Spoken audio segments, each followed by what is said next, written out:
on this edition of In the Life.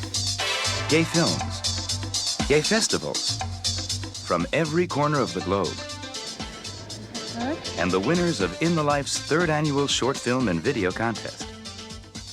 Sauce fixings I can taste. All up next on In the Life, America's information line on gay and lesbian issues and culture.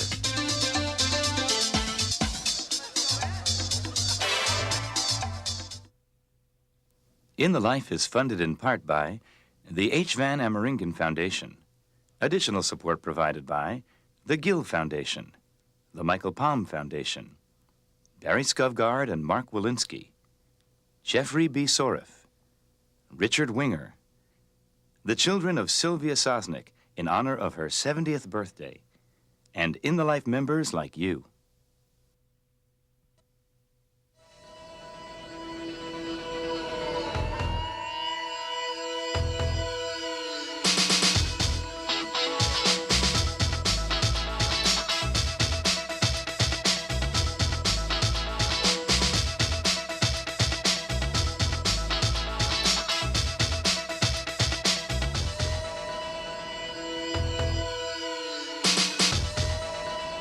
Welcome to In the Life and our 3rd annual celebration of gay and lesbian cinema. Hi, I'm Katherine Linton.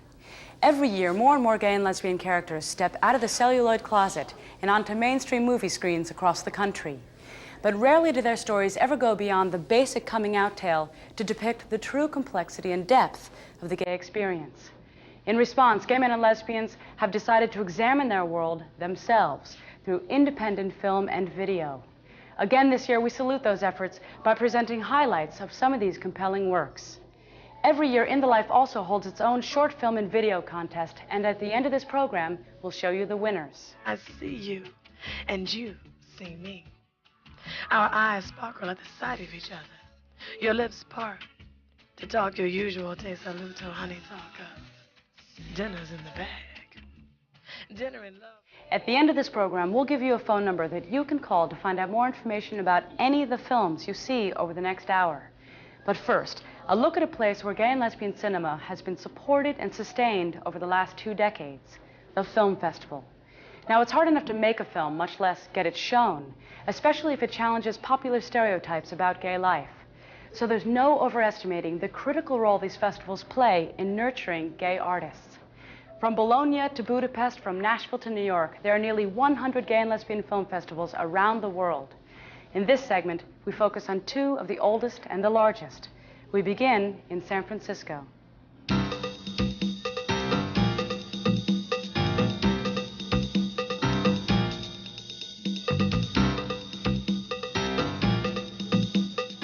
San Francisco is almost in a whole different category. It's the biggest of all of them. It's the only one that takes place in something so fabulous as the Castro Theater, let alone 3 theaters at once.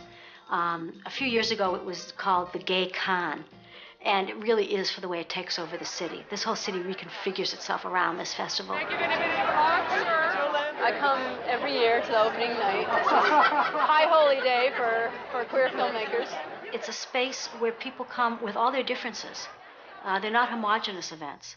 They're events that really draw from wide spectrums of the communities. Frameline, the presenter of this festival, has to address the unique demands of this diverse community. I think there's a way in which lesbian and gay audiences and bisexual and transsexual audiences feel complicit with these films and videos in a way that other audiences do not. I think there's a way in which people feel that their own identity is somehow implicated in the films that they go to see and in how they respond to those films. You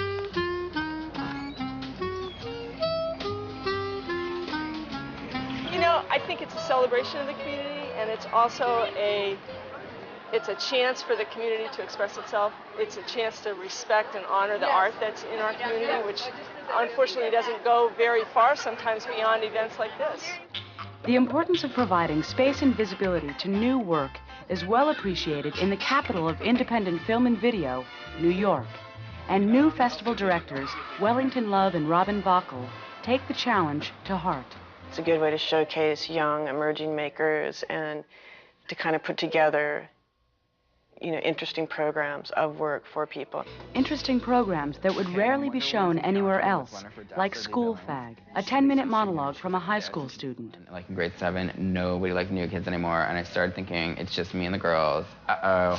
I decided, like, at that point, I'm like, you know what, this is getting pretty hectic. Like, they were calling me fag, like a lot, and, like, I was starting to realize, uh-oh, there's something, like, they picked up, like, that's really different about me.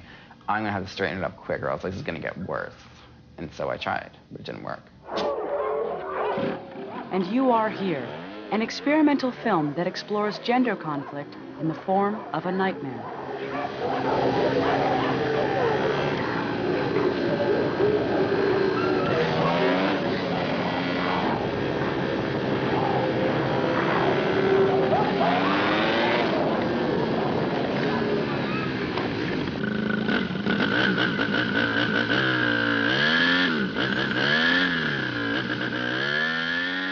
Or Fishbelly White, a more traditional coming-of-age story with a twist.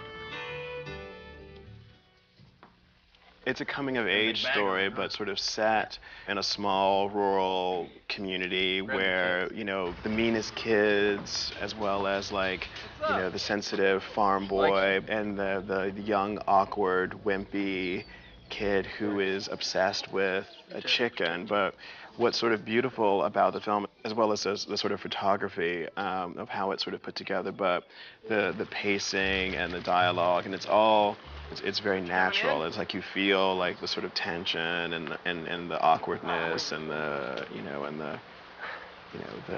coming of age. While festivals used to be dominated with coming-of-age or coming-out stories, now they make room for more complex themes that may or may not be read as gay. Like this film, The Sticky Fingers of Time. Her name's Ophelia. That's me, Tucker Harding. Where's the rest of it? I threw it away. It's not explicitly lesbian, but it's definitely can be read. I think lesbians can read into, if they want lesbian content out of it, it's definitely not straight. Yet, in addition to a shift in content, gay films have experienced a more significant change, the increased presence of commercial films. We have a deadline. We'll get something into them. Trust me, okay? Just come with me. While many mainstream distributors have traditionally downplayed any gay content previous to a wide release, some are now using festivals as launching pads. For example, High Art was premiered and promoted at many gay festivals this year. We're happy because you got matching shoes on. The presence of mainstream films, however, has some festival goers concerned. People express concern about the gay film festivals becoming too mainstream, with having major sponsorship from Absolute Vodka, and, they're selling out and they're showing these big movies. And I think that it's become much more competitive to draw audiences, to position yourself as the place that people want to be, and to get the media attention. Well, inevitably, something is lost when you have this kind of growth and this kind of repositioning. And I know certainly in San Francisco, there are a lot of people who are bitter about the changes in the festival. And there are people who feel that they've lost their intimate connection to the festival that they used to have, that they've become all the glitz and consumerism and flash of the late 90s that's sort of infected so much other life in the late 90s.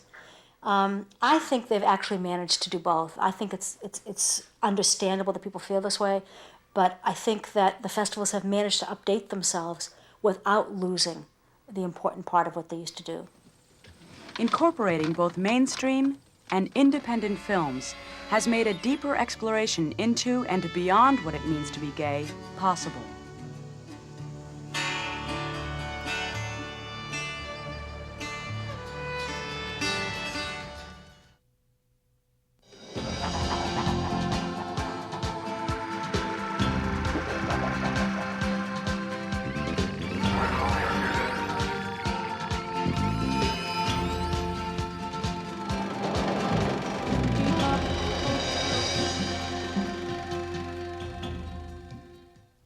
Usually, about half the work shown at gay and lesbian film festivals are documentaries that in the past have typically chronicled the hardships of being gay.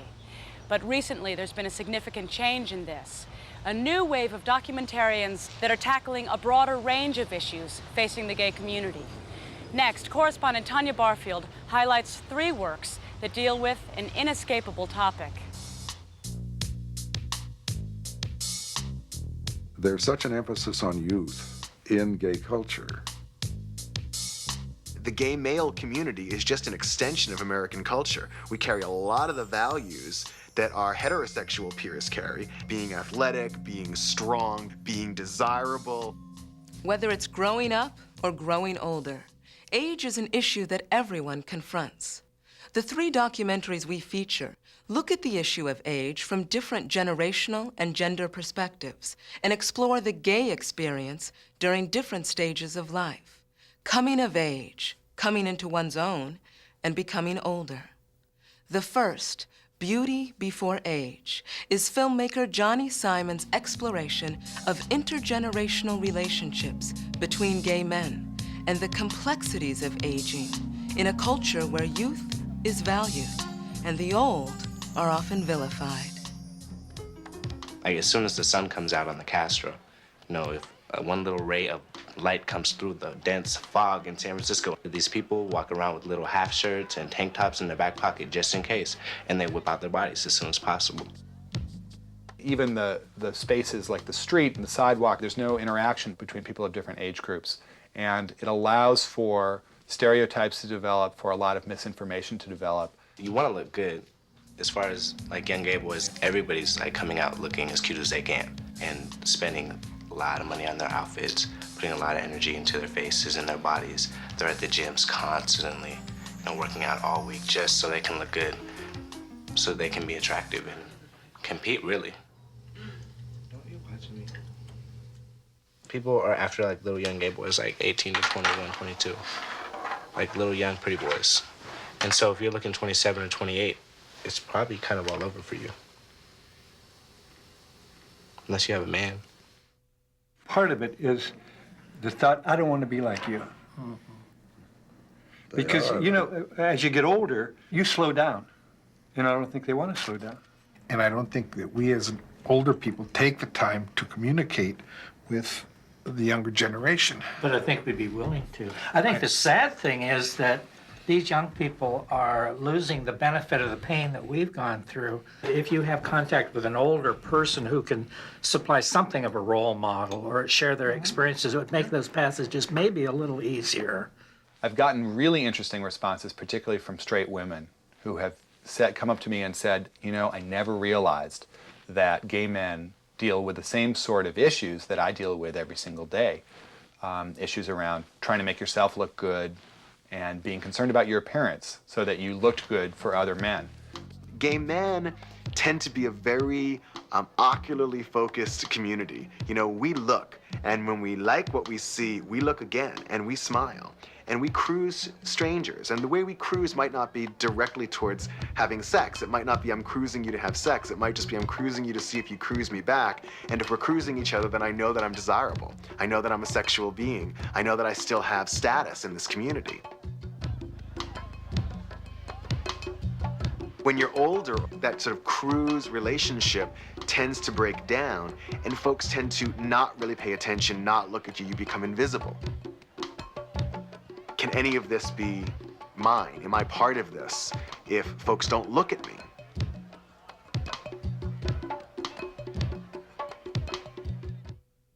I think when I first started dating older men, it felt like I really couldn't go anywhere because it felt like there was no one else like that or no one that would understand it. Sometimes when I sit back and think about it, and I really think about the assumptions that are going on when people see that, me being 25 and the person I'm with being 65 or 70 or whatever, then it can be a little weird and awkward. There's a sort of real stereotype around sort of sugar daddies, which is that the older man is sort of providing the younger man with something like money. But for me, what I'm really getting out of it is their sort of wisdom of being around for a long, long time, and sort of how calm they are and where they are in their life, how that sort of wonderfully adds to romance. One of the reasons I made the film is to try and encourage people to look at those gaps, that division that exists, and find ways to get past it. The next documentary presents a different view on aging. Experience and the wisdom that comes with growing older is honored in the story of Blue London. It's one for the money, two for the show, three to get ready, now go, cat, go, but don't you step on my blue suede shoes. The film is called Some Ground to Stand On, and it's the story of Blue London, who is a working-class dyke who came out in the 50s in New Orleans. And she got arrested in a lesbian bar for wearing, quote, the clothing of the opposite sex. Before my mother died, my godmother went to beauty school. This was going to be her profession. And guess who she practiced on? I knew I was a girl, but I was mad about it. You know, I was very mad about it because from a very early age, I was getting the message that I wasn't going to get to be fully who I was or who I could be because I was a girl. As soon as I got out of that setting where I felt any pressure, you know, to modify the way I wanted to dress or anything, well, then I went, you know, hey, I did everything. I got a crew cut. I had blue suede shoes when Elvis Presley was singing about them. It was around Christmas time, and I went back to see my father. I explained to him that I was living with a woman, that I was a lesbian, that I was very happy. And he said, I'd rather see you dead. That's really the last time I ever saw my father. It ended with him saying, well, as far as I'm concerned, I don't have a daughter.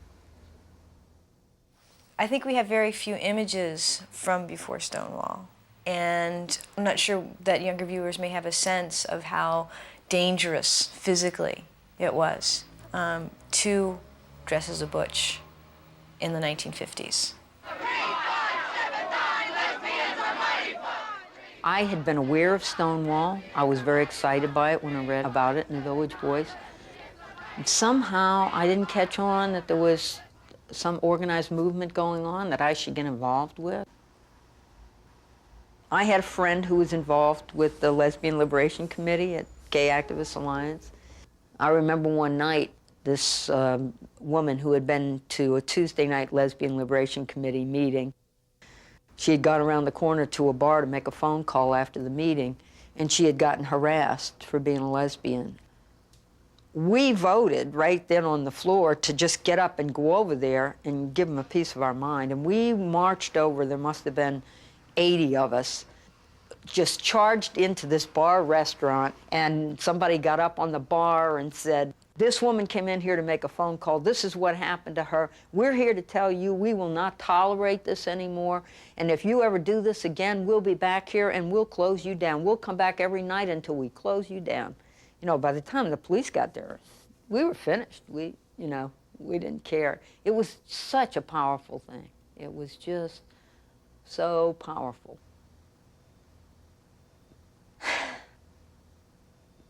You know, it healed me. All the times that I was ever kicked out of a place and had no recourse. I mean, there used to be a place called the Ninth Circle. We used to go there after basketball because we liked they had draft beer and peanuts. You know, one night we started talking with a woman. They realized we're lesbians.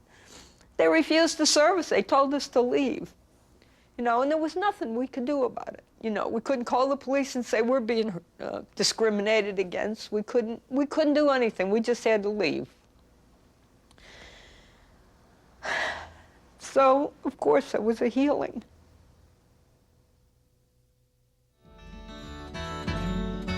One of my favorite things she says is at the end, she says, you know, I've pretty much done what I want to do in my life. I haven't really worried about things. And now I find myself an old woman.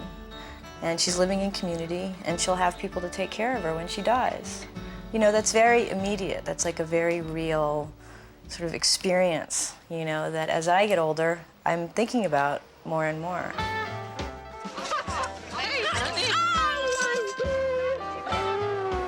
I'm so glad to see you.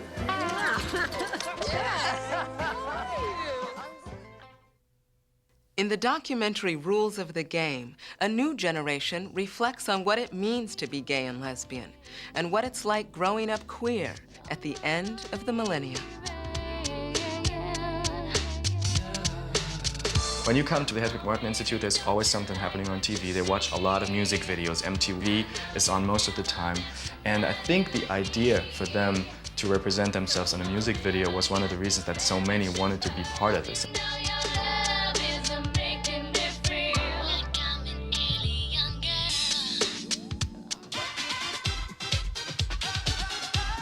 I never really show my feminine side. I've always tried to keep myself as masculine as possible, just to be on the safe side, should I say. They tell me, oh, why are you gay? And you know it's going against the laws of God. It's like, well, yeah, judge not lest you be judged. The only person that needs to worry about whether I'm gay is me and God. The questions these kids in the film raise for themselves: how do I fit in society? What is up with my sexuality? How do I fit in here? What about masculinity, femininity, gender roles? I think those are questions all kids have to deal with.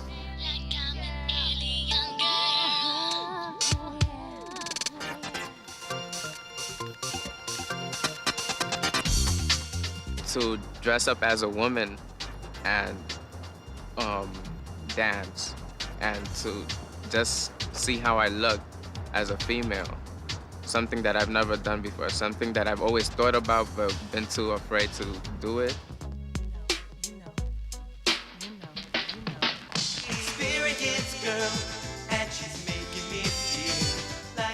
I'm a lesbian, and like that's it. You know, there's nothing wrong with being all hard dyke, and there's nothing wrong with being all femmed out, but you know, I identify as a woman even though I wear men's clothes. That's just because I like them, and I think they look good on me. Now, whether or not people think I want to be a man is totally up to them. I know what I want to be, and I know what I am, so I don't stress it. I'm just me. Become a fading memory, page in a history. You know, every time a guy asks me, why do you like women? I say, well, why do you like women? And they list a whole bunch of reasons. I say, well, there you go. That's it.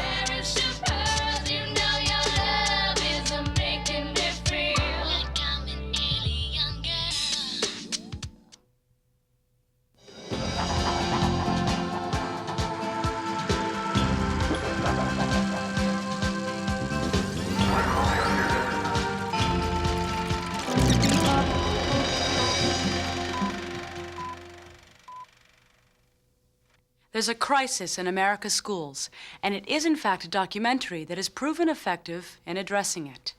Anti-gay slurs are the taunts of choice among many school children. Violence against kids who come from alternative families or who may look gay or lesbian is commonplace. And studies show that 1 out of every 3 teenagers who commit suicide does so because they're struggling with their sexual orientation. With these disturbing statistics in mind, as well as the knowledge that her own son was about to attend elementary school, Academy Award-winning director Deborah Chasnoff decided to address the problem. The result, a documentary that would help teachers talk with students about discrimination against gay men and lesbians. In our next segment, we use our regular day-in-the-life format to look at this extraordinary but controversial film. It's Elementary.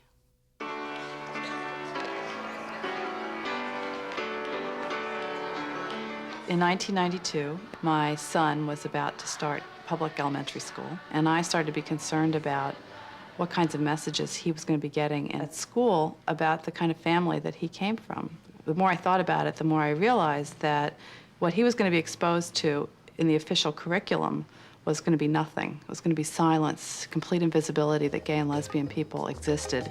Looking for a way to build understanding and tolerance among teachers and students, Deborah Chasnoff decided to make It's Elementary.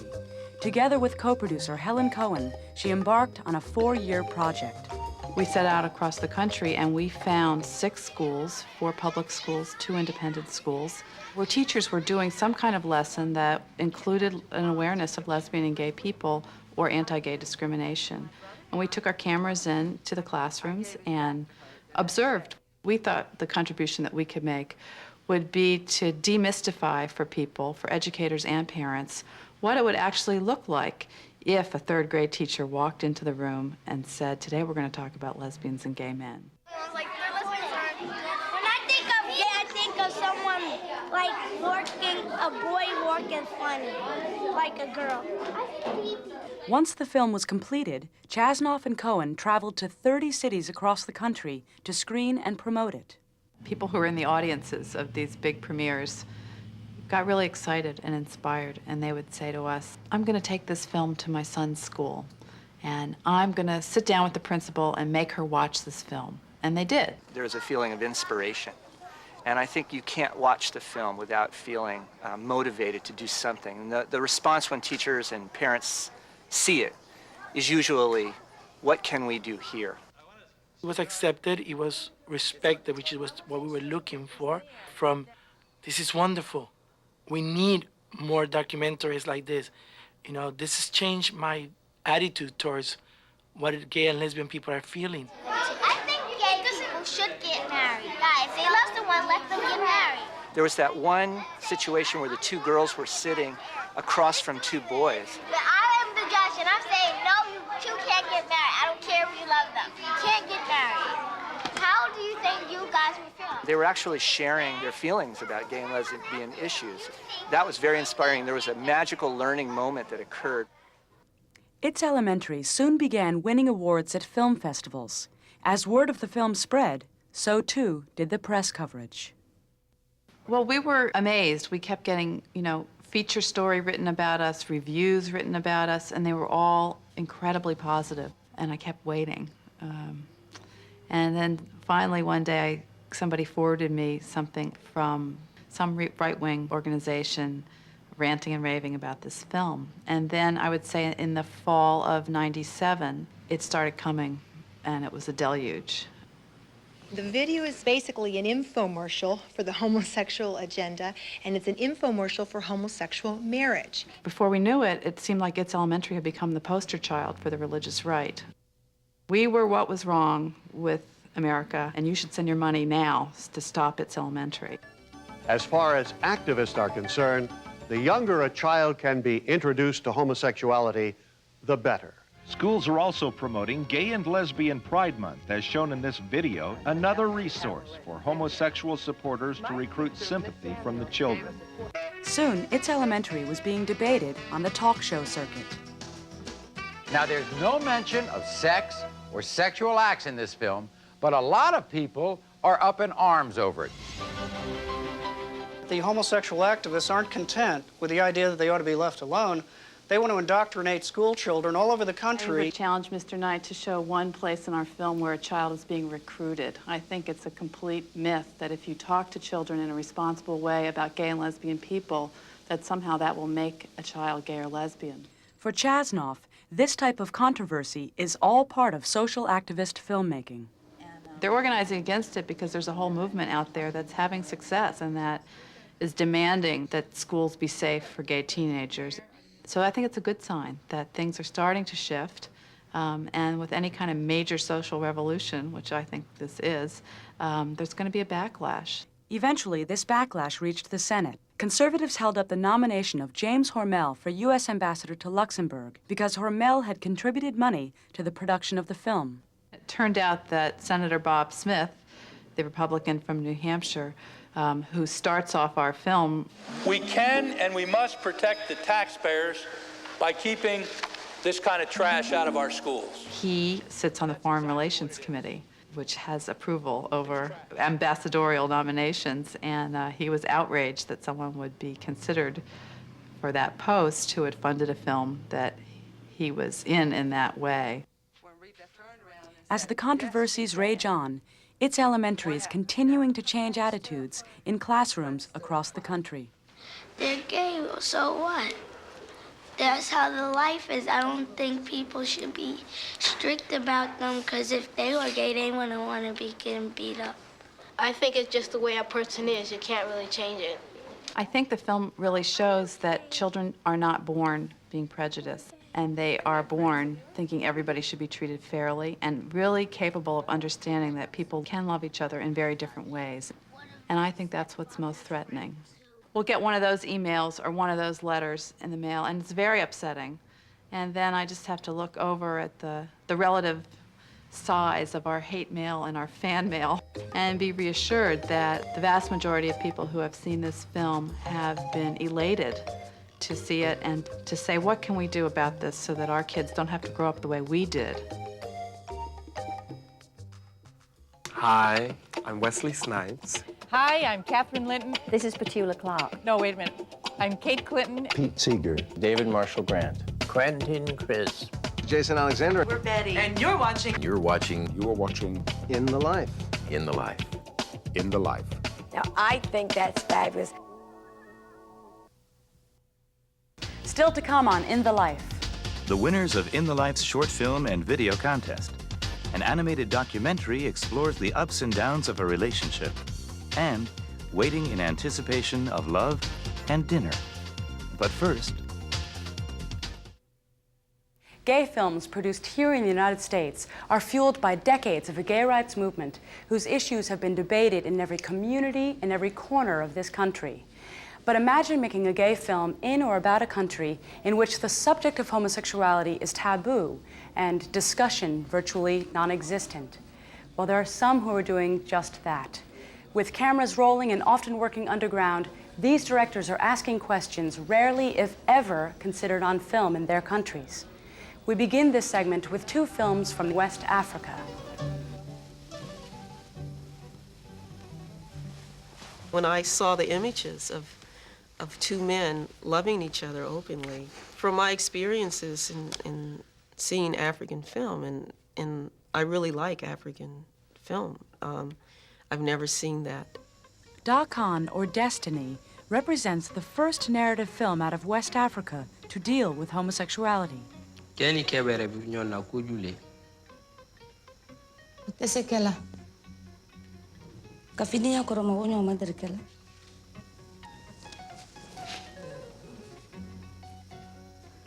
Muna. Sosoni toma, denken si madro nyonkela. I have to say it's a very small percentage as far as work that comes in by people of color from third world countries that are queer. Tu es notre fils. Tu dois nous donner des enfants.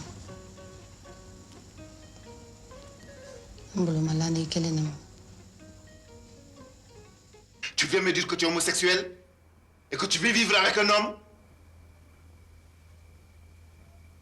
Tu te rends compte de ce que cela signifie? Toute la ville et la famille seront scandalisés, offusqués, épouvantés. Et mes amis en premier. Tous ces champions dont j'ai eu tant de mal à conquérir la confiance pour qu'ils te servent un jour seront terrorisés par le couple que tu auras formé avec lui. Lita, je voudrais que tu viennes vivre au village avec moi. Tu verras, on sera très heureux là-bas. C'est possible. Another film that focuses on issues of homosexuality in West Africa is a documentary called Whoopie Darling. Ba kwana kwanu ko jera ne dinye ne ne be forama ali ne re be bondor kara kama ka kane sigero ra ale re kama nin dobe ante kuma ti fere nga kuma na ngome kuma na alisi ma ni mo ko ka bi fe ha atigi mana sa ro na bitoli ne ko ne ba fe fu ali chiama fu ni ale re le kolo na ko ati ne fe. Lui-même, quand je dors, je rêve à lui. Je ne sais pas pourquoi. Donc, je me suis dit, est-ce que Vincent n'a pas mis quelque chose dans le manger, puis j'ai mangé, puis ça m'a rendu bête comme ça. Tu vois, non, dans un truc comme ça, je l'ai tout aimé. I deal with, and a lot of people of color in third worlds who are dealing with a lot of political things as far as having basic human rights. They aren't focusing on gay and lesbian issues as much. Neither Dakan nor Whoopie Darling has yet been shown in West African theaters. On va faire autrement, c'est ça. C'est le droit à la différence. Il faut qu'il y ait un droit à la différence ici en Afrique. S'il n'y en a pas aussi, on ne pourra jamais évoluer. Voilà. The right to be different is at the heart of another film from a country a continent away from the Ivory Coast. Though India has the most prolific film industry in the world, it only last year produced its first wide-release feature about a lesbian relationship. The film, called Fire, caused a national stir. It was like all hell broke loose. Not a week has gone by where there isn't something in some major Indian newspaper about fire. So it's done what I really hoped it would do in India, which is start a dialogue about, the definition of roles and how roles are defined and how important is a desire for a personal independent voice. This isn't familiar for me. This awareness of needs, of desires. In Fire, two sisters-in-law with failed marriages find comfort in each other. The film is really then about how the emotional nurturing turns into a physical relationship. Now listen, Radha. There's no word in our language that can describe what we are, how we feel for each other. I love people of all color, whether they're white or brown or Hispanic or Indian or whatever their sexual preferences are, to come out and say, hey, this is a film about passion, and it's about the dignity of human choice. Desire brings ruin. I know that. Brings ruin? Does it, Ashok? You know that without desire, I was dead. Without desire, there's no point in living. And you know what else? I desire to live. I desire Sita. I desire her warmth, her compassion, her body. I desire to live again. If our choices don't hurt anybody else, not only should we tolerate them, but have great empathy for them.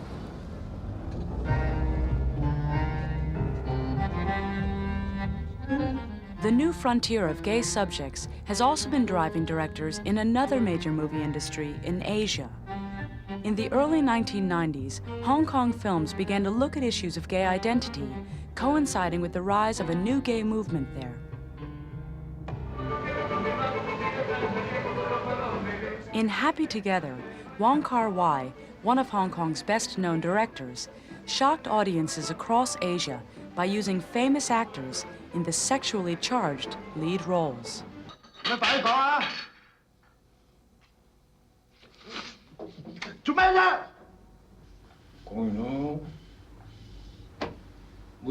The film was banned in South Korea because they thought, because the film has two known Asian actors playing lover in the film, and this may cause bad influence on their kids, so they banned the film.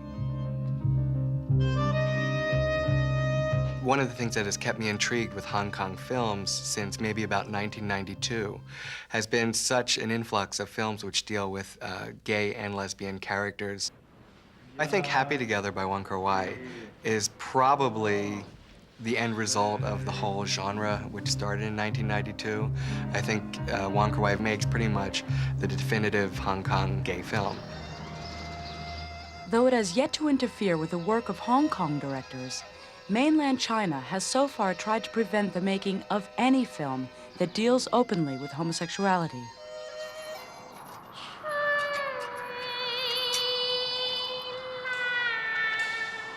East Palace, West Palace, filmed underground and smuggled out of China, represents a turning point in Chinese cinema for its frank treatment of a modern gay character. Though seen on pirated video in mainland China, East Palace, West Palace cannot be shown in theaters. East Palace, West Palace is a great film. It's by Zhang Yuan, who's a mainland Chinese director, very much underground director.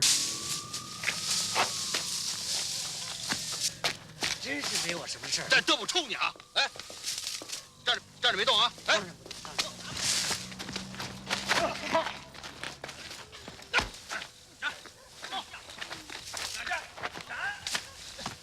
With Zhang Yuan, each one of his films deals with marginalized groups. So for Zhang Yuan, it's a natural progression to go to gay people who are very marginalized in Chinese society.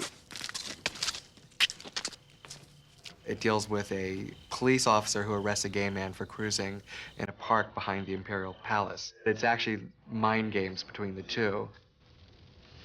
Yeah. 你呀真贱，这不是贱，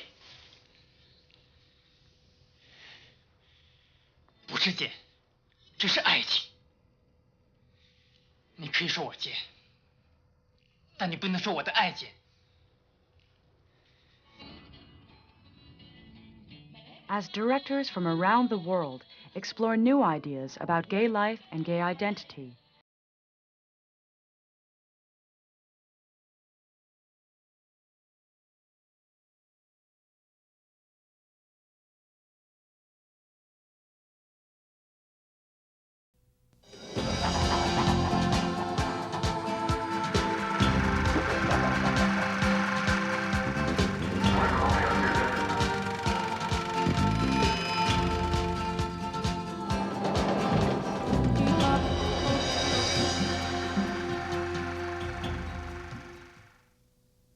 in most parts of the world, including this country, getting your work seen by the public is one of the most difficult challenges facing independent film and video makers. As we explored in the beginning of this program, many rely on film festivals for that initial visibility. With this in mind, In the Life sponsored its 3rd annual short film and video contest. Here's correspondent Darius Tahaz with the winners.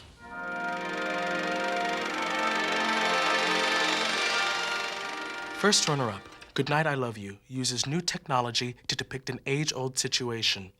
This animated documentary takes a humorous but touching look at acceptance and expectations in the early stages of a relationship. Animator Gordon Thomas tells us that making the film meant something new for him, both professionally and personally.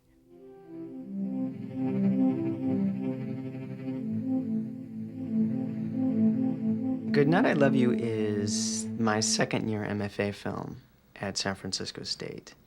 And it's supposed to be something in which you try something new. It was meant to be a documentary about my relationship with my current boyfriend. And he was going to have the camera part of the time, and I was going to have the camera part of the time. And we were going to kind of expose each other. And when the time came to make the film, he left.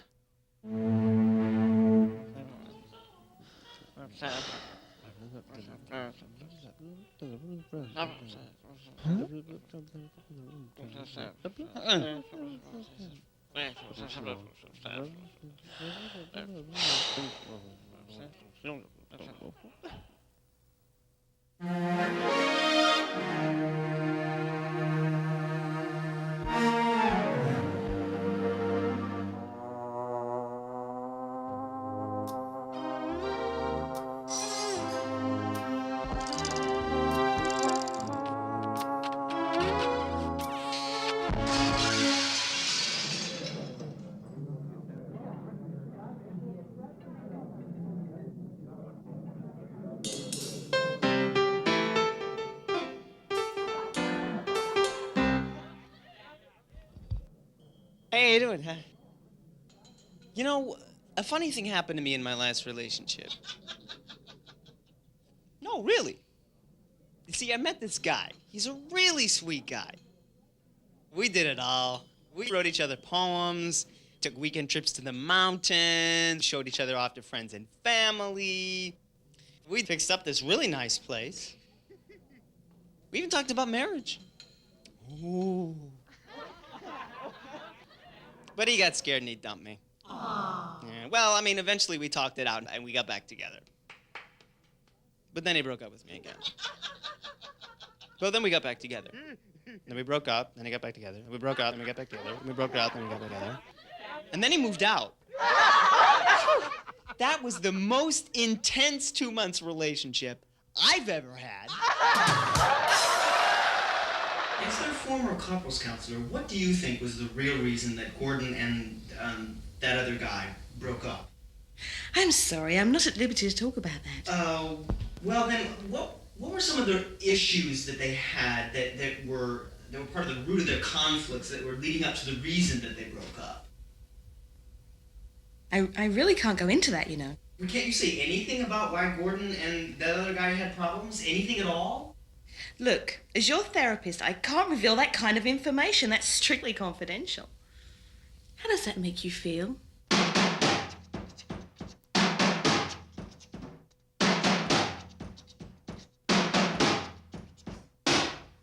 Sometimes I catch myself hoping you'll turn to me and say you're sorry. And you'll come back. And this time everything will be different. And this time everything will be different. And this time everything will be different. And this time everything will be different. And this time everything will be different. And this time everything will be different. This time there won't be the sorrow, the depression. You'll have changed. You'll be happy. I wonder how he feels about all this. What do you think he's thinking right now? When we met with a bang. Really hit it off. He was so sweet. I mean, he seemed to have everything that I wanted in a person. And over time, we started to just get on each other's nerves and be uncomfortable in the fact that we had a cramped space. I mean, we kept on struggling, and the more that time went by, the more we learned stuff about each other we really didn't like, and we began to see, oh, this is who you are, and not just who I thought you'd be. That got really scary. Towards the end of our relationship, it seemed like all we did together was bitch and moan about what was wrong with the other person. I did it, he did it, I'm not proud of it. I hated it, actually. It was the worst thing about living together. And I don't want this film to be more of that. I know people do the best that they think that they can do at the time. I hope he understands that about me. So if he changed, would you take him back? Can I love him just the way he is? But can I accept him as he is? It hurts to know that someone you love doesn't want you anymore.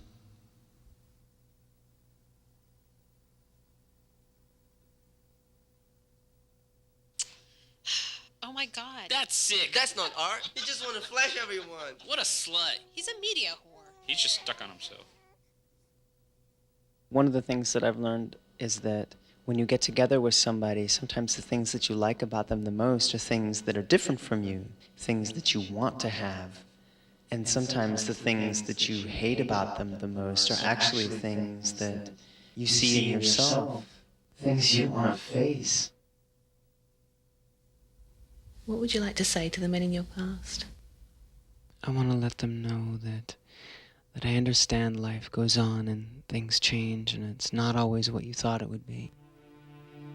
I want to say goodnight and that I love you and I will always love you, no matter who we have turned out to be.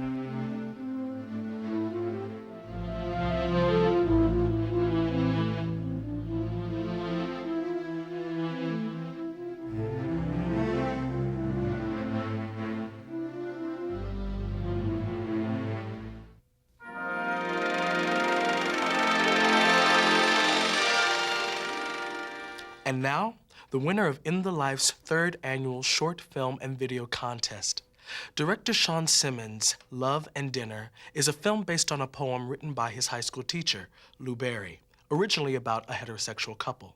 But in making the transition from page to screen, Simmons decided to make some changes. The actual wording of it flowed so well and actually had a very feminine kind of quality to it. So I said, you know, it sounded like it was done in a woman's voice. And I didn't want to change the fact that it was written by a woman, and so it just kind of happened that way. The poem itself is about the anticipation that two lovers have, you know, at seeing one another. And that is really what I was trying to get across. The fact that it was a lesbian couple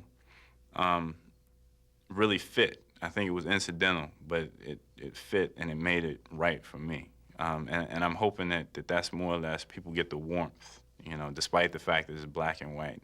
I hope, and kind of abstract, I hope people get that warmth from the film.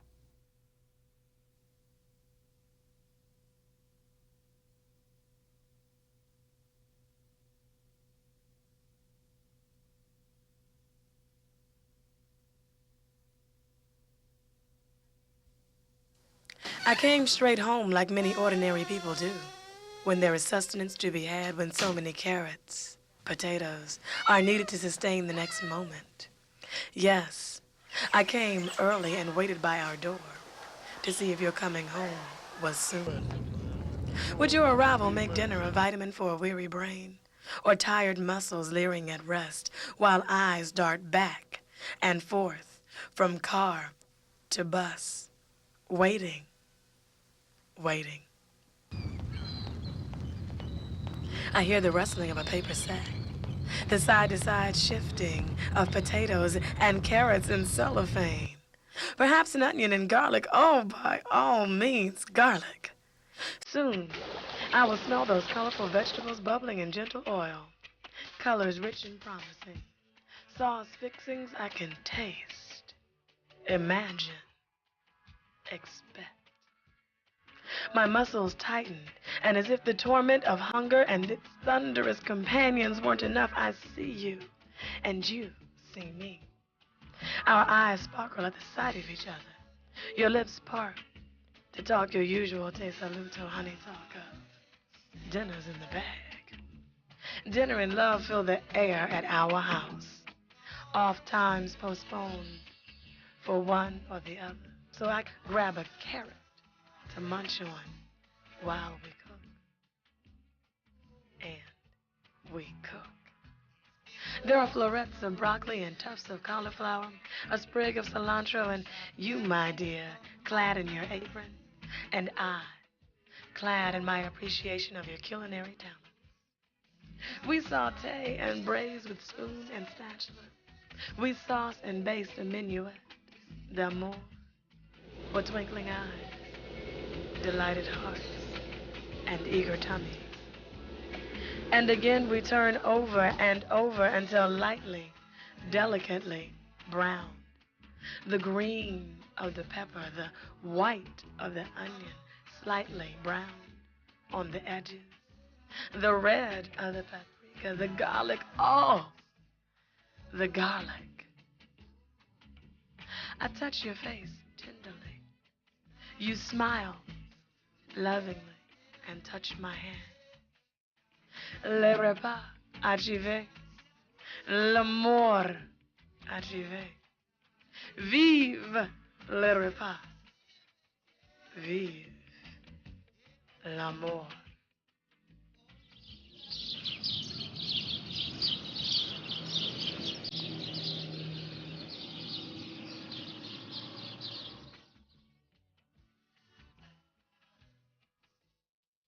From all of us at In the Life, thank you for watching, and we'll see you next time.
In the Life is funded in part by the H. Van Ameringen Foundation.